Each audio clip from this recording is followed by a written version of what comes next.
A nossa ideia é transformar a Avenida Paulista num grande boulevard florido, né? Clima em São Paulo é água, excesso de, falta de. Então, nós já estamos de olho já no período no que nós chamamos de emergência hídrica, que é a estiagem na cidade de São Paulo.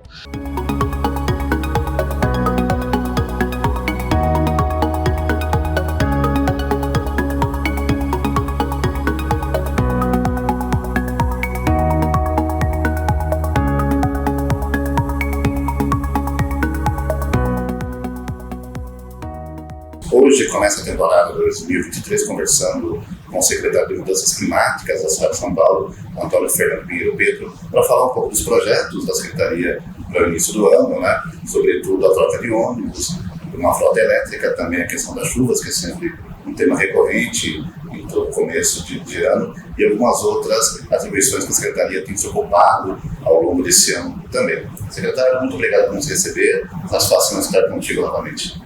Muito obrigado, Rogério. Para mim é um prazer estar com vocês sempre, né? Muito obrigado. Secretário, vamos começar falando das chuvas, né? Nesse de ano, nós sabemos aí, historicamente, né, que sempre é um período de bastante atenção por parte da Secretaria, dos órgãos, também da cidade de São Paulo. E o que está sendo hoje esse trabalho, né? Hoje, no dia da nossa gravação, fazem ininterruptamente 28 dias que chove em São Paulo, né? Mesmo em trechos isolados, mas não deixa de chover nesses 28 dias, né? E me parece que não temos nenhum grande alarme, nenhum grande incidente até o momento, não é? Você sabe, nós temos um plano preventivo de chuvas de verão. São Paulo tem esse plano preventivo, tem aplicado com uma nova governança, com a coordenação geral da Seclima, da nossa secretaria, e a coordenação operacional da Defesa Civil, desde 2021. E nós temos tido um grande sucesso, porque apesar desse volume imenso de chuvas, né, nós estamos tendo o menor índice de danos na temporada, né, inclusive em relação ao restante da região metropolitana. Qual é o grande segredo? Né? Primeiro, nós temos um enfrentamento hoje estratégico com referência às mudanças climáticas. Temos um centro de gerenciamento de emergência, que nos dá todos os dados telemétricos, né, referentes ao tempo, ao clima, às alterações, e com isso nós temos tempo, né, de nos organizar e nos articular. Temos feito obras em série, não só de recuperação de galerias, de limpeza, mas também obras de contenção de enchentes e de canalização de córregos. Alguns, na verdade, eram demandas antiquíssimas que não eram realizadas na periferia da cidade de São Paulo. Com isso, nós conseguimos reduzir razoavelmente o índice de inundações danosas. É óbvio que nós moramos numa cidade que geograficamente é sujeita à inundação, né? O que nós precisamos, portanto, é minorar esses episódios, esses períodos. Estamos conseguindo isso com relativo sucesso. Secretário, eu sei que é um mérito da sua secretaria, um outro problema que o senhor não citou, mas que sempre foi uma realidade, que é melhorar a comunicação entre todos os envolvidos, a Secretaria, a Defesa Civil, né? A gente sabe que muitas vezes o ruído da comunicação prejudicou algumas ações, né? E nós sabemos que por mérito de vocês, né, a comunicação hoje funciona muito melhor também, né, com os parceiros, não é? Na gestão Ricardo Nunes, a ideia era melhorar a articulação entre os membros, não só do município, mas entre município e Estado. E nós conseguimos efetivamente isso. Nós temos hoje uma coordenação inédita, né, em relação à ação do Estado das calhas do Rio Tietê e do Pinheiros.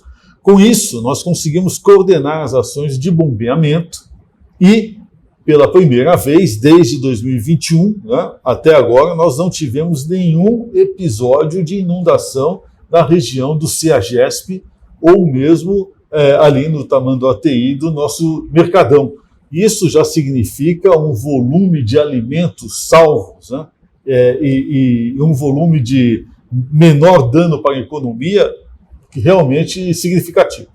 Interessante, né? Porque existia um planejamento também feito. É sempre bom a gente ressaltar isso, porque as coisas não acontecem por um passe de mágica, não, né? É um trabalho que identifica o erro e tenta corrigir, não é? Isso.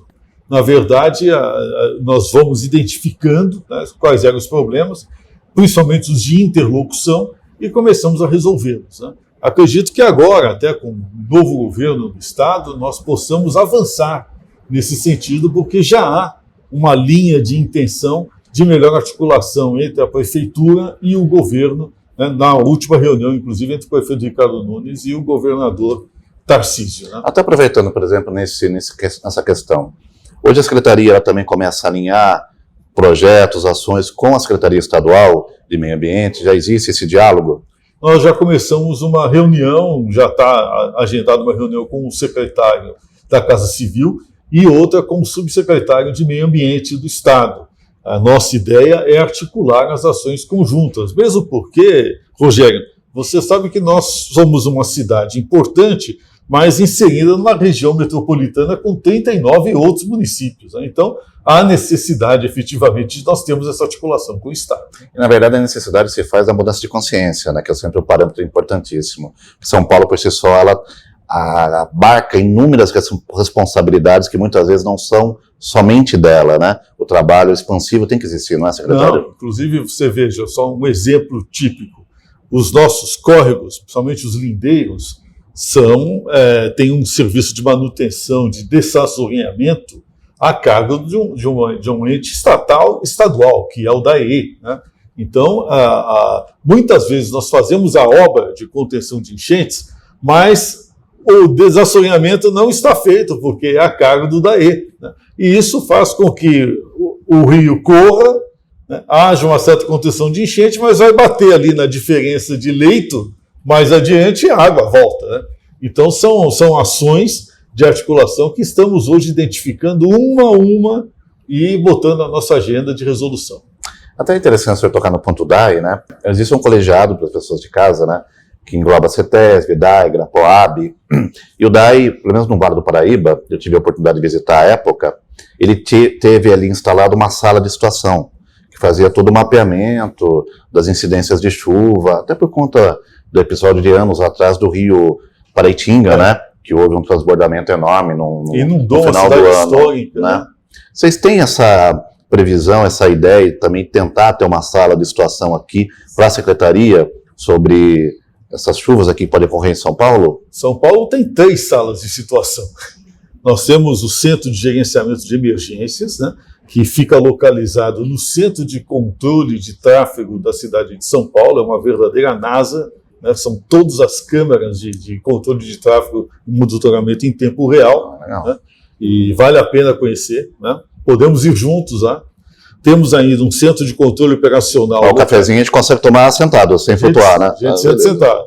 O centro de controle operacional, que é situado na Secretaria de Subprefeituras, que faz a medição eletrônica em tempo real das galerias, dos reservatórios, né? De maneira que nós temos exatamente a noção, com a precipitação das chuvas, do quanto nós temos de condição de reservação da água para o controle de inundação. E temos o Centro de Controle da Defesa Civil, que já é um centro de controle junto com os órgãos de defesa civil do Estado de São Paulo. Então, ali nós temos a nossa Guarda Civil Metropolitana, a Defesa Civil do município, mais Corpo de Bombeiros, mais Polícia Militar, num centro de controle também operacional dentro da cidade de São Paulo. Então, por falta de centro de sala de situação, acho que nós não morremos. Né? Outra coisa interessante, Rogério, é que nós mantemos 2 grupos em tempo real de WhatsApp só de coordenação. Um de coordenação envolvendo todas as secretarias e os responsáveis de cada secretaria pela execução do plano preventivo de chuvas de verão, de maneira que a gente tenha uma interlocução rápida, e um outro grupo com os órgãos de Estado, que nós montamos também, com o EMAI, né, com o DAE, além de CEAGESP, Enel, enfim, os concessionários todos, nós temos o segundo grupo. É bom porque é um grupo de WhatsApp que funciona, né? Não tem spam, não tem tiozinho do Zap, ou seja, o que passa ali são dados em tempo real, né? e mapas, e isso é muito importante para que a gente tenha esse trabalho. Fora isso, nós ainda temos os grupos de Telegram, que são bem mais extensos, envolvem um volume muito grande de operadores, né? E ali nós temos os dados reais, inclusive para a informação e aviso da população local. Interessante. Secretário, voltando um pouco sobre essa pauta futura com a Secretaria da Casa Civil de São Paulo, do Estado. Quais são hoje as prioridades para esse ano da sua Secretaria para tentar esse alinhamento com a Secretaria Estadual? Nós, ainda durante a campanha, nós tínhamos uma interlocução muito grande com hoje o governador Tarcísio. Eu, particularmente, conheço o Tarcísio desde a época de DENIT. Nós trabalhamos juntos, eu fui consultor do DENIT na época em que ele estava na coordenação, ainda no governo Dilma, faz tempo. Né? E, portanto, eu conheço bem o perfil técnico que ele estabelece. E, no diálogo, já durante a campanha, você deve ter observado, ele já falava na questão relacionada à operação de defesa das águas, né, ao trabalho de defesa dos mananciais, dos recursos hídricos. Né, e é exatamente essa pauta que nós queremos levar para o governo nessas primeiras audiências, inclusive, eventualmente, demandando, né, um órgão similar, uma autoridade de clima no estado de São Paulo. Perfeito. Uma preocupação também, o senhor falou da questão hídrica. Como é que estão hoje o nosso reservatório, os nossos mananciais? Temos aí reserva satisfatória de água? Existe algum tipo de preocupação futura nesse sentido? Clima em São Paulo é água. Excesso de, falta de. Então, nós já estamos de olho já no período do que nós chamamos de emergência hídrica, que é a estiagem na cidade de São Paulo. Nós temos uma notícia muito recente, né, de que os nossos reservatórios estão atingindo um bom nível, né, de reservação. Talvez por conta dessa precipitação enorme de chuvas, né, Rogério? Alguma coisa tem que resultar de positivo nisso. Na zona sul de São Paulo, nós temos a represa Guarapiranga, né, que é destinada ao abastecimento da cidade, né, e temos também a represa Billings. Em parte, a represa é destinada não propriamente ao abastecimento, mas à reservação para geração de energia, né, e à drenagem da calha do Tietê-Pinheiros, mas também tem os seus braços, vários deles destinados ao abastecimento de água. Então é muito importante nós sempre observarmos ao nível desses reservatórios na Zona Sul. Na Zona Norte nós temos o sistema Cantareira, que é um sistema de engenharia igualmente fabuloso. Eu digo porque o do Sul também né, antigo e muito grande, e que é responsável por 60% do abastecimento de água. Ali sim, nós temos uma preocupação muito grande, porque os índices de reservação, historicamente, aí, pelo menos nessas 2 décadas do século XXI, foram índices muito baixos. Né? Então, a nossa preocupação agora é melhorar esse índice de abastecimento da região. É algo que só pode ser feito em conjunto com o governo do Estado. Perfeito. Nós sabemos que a sua secretaria iniciou um projeto bastante importante da troca da matriz energética dos ônibus da cidade de São Paulo, né? Eu queria saber como está hoje a atualização disso, né? Também me parece que tem aí um projeto para táxis também. Vamos falar um pouquinho a respeito disso.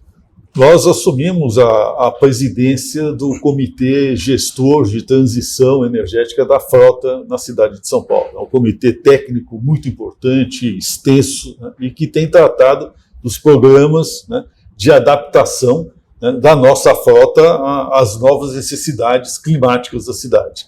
Então temos ali 2 vetores importantes. O primeiro é tratar da mudança da matriz energética da nossa frota de ônibus concessionários.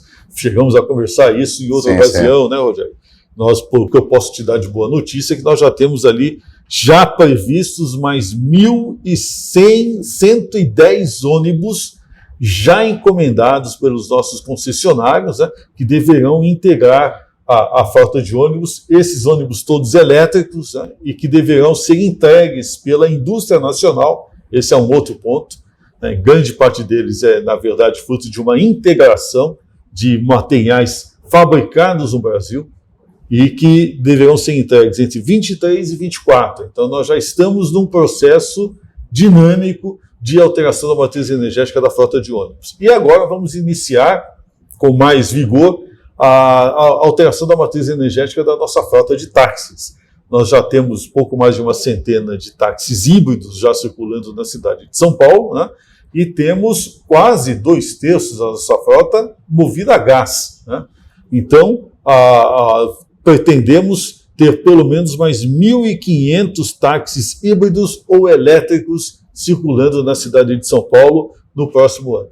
Secretário, acho que é sempre importante a gente passar para a população, de modo geral, até porque nem todos, infelizmente, têm o conhecimento devido da troca energética, do que representa isso para a cidade como um todo, né? Isso e que o senhor pudesse esclarecer tanto na questão dos ônibus, mas também dos táxis, né? Mostrando todo o ganho que existe a médio e longo prazo. Nós temos a maior frota de ônibus do mundo concessionada, são 14 mil ônibus. Na verdade, operacional, 12.300, 12.500, o resto é reserva, né? Mas esta frota, para você ter uma ideia, nós temos 8 milhões de veículos registrados na cidade de São Paulo. Esta frota de veículos é responsável por 68% do volume de poluentes de gás de efeito estufa lançados na atmosfera de nossa cidade. Quase 3/4, praticamente. Quase 3/4. Né? Agora, 50% desse volume vem dos ônibus, porque eles circulam 24 horas por dia. Então, qual é a nossa visão estratégica? Primeiro, alterar a matriz energética da frota de ônibus. Com a eletrificação, nós vamos reduzir drasticamente o nosso objetivo é zerar o marcador de emissões dos ônibus de nossa frota até 2050.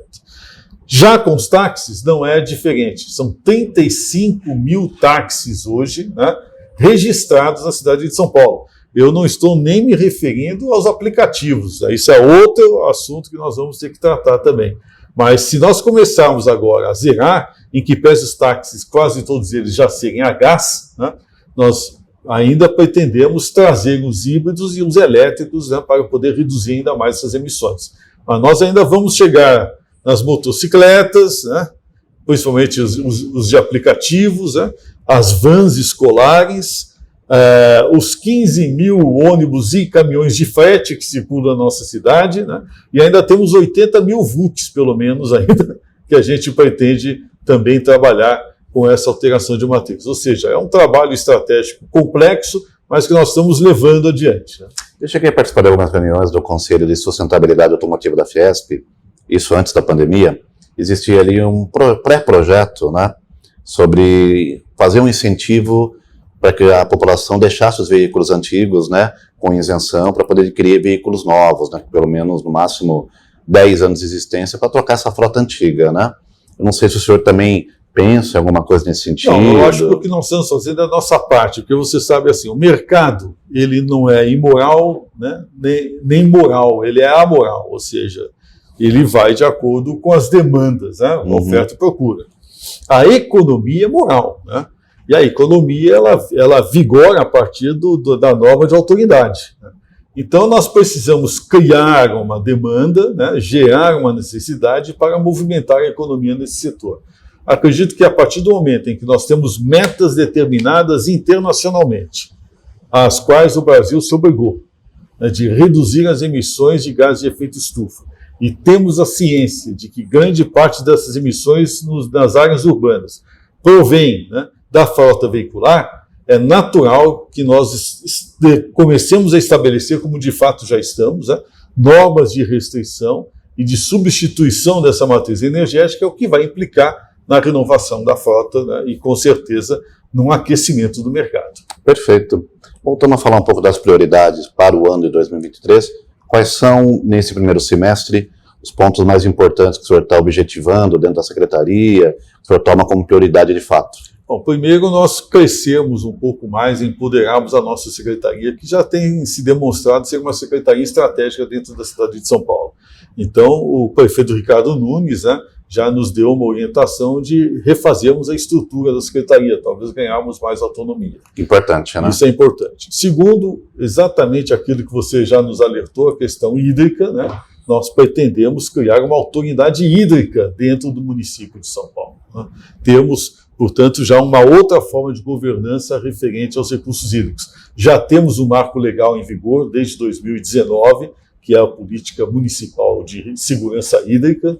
Portanto, o que nos falta apenas agora é estruturar o órgão, e isso nós já estamos tratando de fazer, já encaminhamos ao gabinete do prefeito o que seria o nosso projeto para a estruturação desta autoridade. Importantíssimo. Secretário, nós sabemos também que existe também por parte de vocês um projeto em conjunto, né, da revitalização do centro antigo da cidade de São Paulo, e também, ao mesmo tempo, da arborização na Avenida Paulista. Verdade. Qual o cronograma desses dois projetos? Bom, o da revitalização do centro é um sonho, é uma proposta levada a cabo, capitaneada pelo prefeito Ricardo Nunes, né? Ou seja, ele lançou um projeto chamado Todos pelo Centro, né? Ou seja, envolve sociedade civil e agentes econômicos, né? No sentido de fazer um grande esforço de revitalização. Nós temos uma série de programas, né, e de políticas públicas já implementadas. Retrofit, regime fiscal, as operações de intervenção urbana, né, e também megaprojetos de melhoria de condições paisagísticas dentro do centro da cidade. Obviamente coligado com a ação social. Nós temos uma população de rua, né? Não é grande em relação a outras grandes cidades do mundo, mas é razoavelmente preocupante, nós precisamos cuidar dela. Por outro lado, nós temos um outro projeto, que é o projeto de arborização. Por quê? Em que pese nós temos o esforço de revitalização no centro da cidade, enquanto Secretaria de Mudanças Climáticas, compete a nós melhorarmos as condições de arborização, né, da cidade. Deixar que o centro da cidade passe a ser não uma ilha de calor, né, mas uma ilha arborizada razoavelmente, inclusive com árvores floríferas, né, para poder reduzir a temperatura e causar melhor conforto aos transeuntes. Vamos fazer o mesmo na Paulista. E aí é a nossa menina dos olhos, né? Ali nós temos um projeto que é uma iniciativa da sociedade civil, ele é capitaneado inclusive pelo Conselho Feminino da Fiesp e pelo Virada Feminina, né? Que está lá à frente, capitaneando isso, a nossa querida Marta Lívia Suplicy, né? Que é a presidente do Conselho Feminino da Fiesp, e temos também escritórios de arquitetura interessados e o apoio institucional da Prefeitura de São Paulo, da Secretaria de Mudanças Climáticas. A nossa ideia é transformar a Avenida Paulista num grande boulevard florido, né? Ainda que circulem os carros, né? Mas que a gente possa ter aqui uma visão, uma vista daquela avenida que hoje é muito inóspita, né? Ter uma visão de uma avenida florida, principalmente nos períodos aí, né? Então vai ser muito bonito. Com toda certeza. Secretário, a gente está caminhando agora para o final da nossa entrevista aqui, mas um ponto sempre importante que nós sabemos que a chave mestra para qualquer transformação é investir em consciência. Em consciência nós temos educação. O que acontece? Muitas vezes a gente questiona, e eu questiono, e o senhor como professor universitário, também presidiu a cadeira de meio ambiente da seccional paulista da Ordem dos Advogados do Brasil, sabe que é preciso educar de maneira correta, né? A educação ambiental tem um rótulo pesado, né? De uma coisa chata, imposta, que as pessoas, quando querem aprender, sobretudo nas escolas, é sempre o mesmo do mesmo. É sempre complicado. Na sua visão, o que o senhor poderia sugerir, dependendo só do senhor, logicamente, né? Como pontos a serem considerados para que tenhamos um estado, um município que realmente saiba aproveitar o que de melhor existe na matéria de educação ambiental? Para transformar, de fato, a nossa consciência coletiva. Já há uma preocupação no nosso plano didático municipal. A ideia é nunca estabelecer um professor que dê uma aula de educação ambiental. Isso não existe. A ideia, como a própria questão ambiental é transdisciplinar, e aí a questão climática ainda é mais ainda, né? A ideia é inserir essas matérias em todas as demais matérias de ensino, né? O indivíduo poder fazer um cálculo matemático desde o primário até no colegial, pensando, por exemplo, em quantos litros ele consome, né? Fazendo o mau uso ou a má utilização da descarga dentro da sua casa, né? Problema relacionado, que é muito sério, dos resíduos que são jogados na rua, em córregos, em galerinhas. Para você ter uma ideia, nós retiramos 155 mil toneladas de detritos de córregos, galerias e bueiros na cidade de São Paulo, jogados pela população. E isso é um dos grandes fatores de inundação, né, em períodos de chuva. Ou seja, melhorar a conscientização da população é fundamental. Temos programas para isso hoje em desenvolvimento na nossa Seclima, e eu cheguei até, estamos buscando alguns aliados. Vou soltar uma informação inédita aí para você. Tive conversando sobre isso com o nosso queridíssimo Maurício de Souza. Ele está entusiasmado, de repente quem sabe, né, podemos ter aí algum novo personagem voltado para o clima, né, e que possa servir de referência para as nossas crianças no sistema de ensino. Você sabe que, curiosamente, você tocou no ponto, né, tem dois personagens ali dos quadrinhos dele, né, que um faz vazão a ele mesmo, né, que é o Piteco e o outro Papacapim, né, que tinha já uma consciência ambiental, uma consciência existencial também super importante, né, que o homem que não reflete, ele vive na escuridão, né, secretário? Exatamente, né. Então, eu acho que nós estamos começando a ter um engajamento de um setor cultural importante, artístico, né, e que é um patrimônio da cidade de São Paulo também, né, e que a gente precisa agregar nesse esforço nosso de melhor conscientização. Você tem toda a razão. Tudo começa e termina na educação. Porque, na verdade, além do ponto econômico que as pessoas têm que avaliarem, né, porque quando você consegue fazer um planejamento de vida, você começa a economizar também no bolso, né? E também você tem uma vida mais útil daquele produto, seja qual for, o utensílio, enfim. Mas tem que ser passado de uma maneira leve também, né? Não, precisa passar de maneira em que as pessoas compreendam que isso pode ser inserido no seu dia a dia. Né? Isso vai desde da educação para o manejo dos resíduos que nós produzimos. De certa maneira, a cidade de São Paulo está sendo educada, nós já fazemos a separação do seco do orgânico, né? Nas casas, inclusive, já há hoje um sistema de coleta, né? Estabelecendo dias para o recolhimento do resíduo geral contaminado e dias para o recolhimento do resíduo seco, né? Destinado à reciclagem. Então, isso aos poucos já vai sendo inserido com a população e assim nós vamos nos educando. Né? Perfeitamente. Secretário, para a gente finalizar, queria deixar o espaço aberto para suas considerações de algum projeto, de alguma ação que o senhor queira enfatizar, destacar também. Fica à vontade. Obrigado, Olha. Primeiro, queria agradecer muito a você pela oportunidade, né? E dizer que é a comunicação o grande fator de conscientização. Se nós não tivermos sempre esse tipo de relacionamento, né, com os meios de comunicação, com os órgãos de mídia, nós não conseguimos sair do lugar. Né? Então, primeiro, celebrar, né, esse momento. Segundo, deixar uma mensagem para os nossos queridos munícipes. Né? Precisamos nos conscientizar de que as alterações climáticas estão aí, elas devem se acelerar, já estão acelerando, estamos sentindo isso na pele, precisamos ter noção de que tudo que estamos fazendo hoje na área pública e no setor privado, né, se deve à nossa necessidade básica de sobrevivência ante essas alterações. Secretário, agradeço nos receber aqui, muito obrigado e parabéns pelo trabalho e esperamos que em 2023 possamos aí divulgar, noticiar inúmeras ações positivas. Obrigado. Obrigado, Rogério. O Eco Bagagens fica por aqui. Aguardo vocês no nosso próximo encontro. Até lá.